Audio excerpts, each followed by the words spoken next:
Today we're talking about Annihilation, the new map pack for Call of Duty Black Ops. We have 4 new multiplayer maps: Hangar 18, Silo, Drive-In, and Hazard, and a new zombies map called Shangri-La.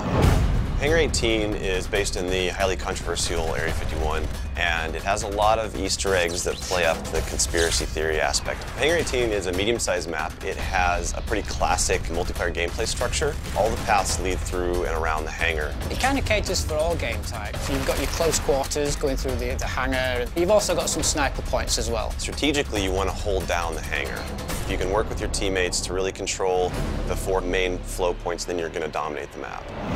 Silo is based on a Russian underground nuclear missile silo construction site. It's probably one of the largest maps in the entire game. Silo favors players who take their time because there's a lot of flank routes and a lot of interconnecting paths. So players who are smart and use decoys and pay attention to the mini-map are going to be more successful. You can't really stick around in one place for too long because you're going to get shot from multiple angles. You really need to learn how to play the map, how the paths flow, and you need to stay on the move. Nuketown was a really hugely successful and popular map with Black Ops, and we wanted to do another map in the DLC that kind of emulates that style of gameplay. Drive-In's a fairly small map, but it does have a variation of battles. You've got the wide open area in the middle, the actual Drive-In itself, but then you do have close quarter battles down the side. So Hazard was inspired by one of our World at War maps called Cliffside, but it's a complete reimagining of it.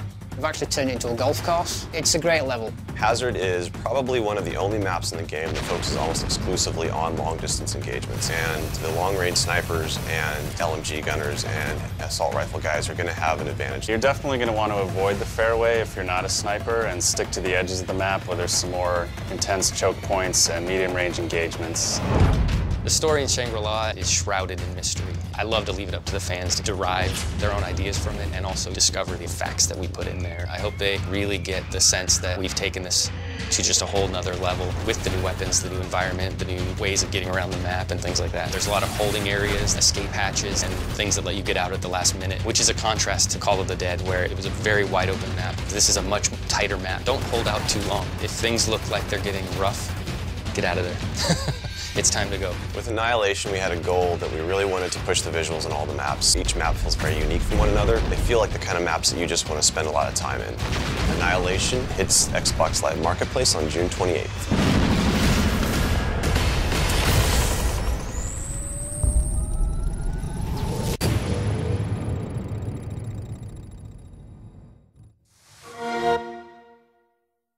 Get 5 all-new maps first on Xbox Live.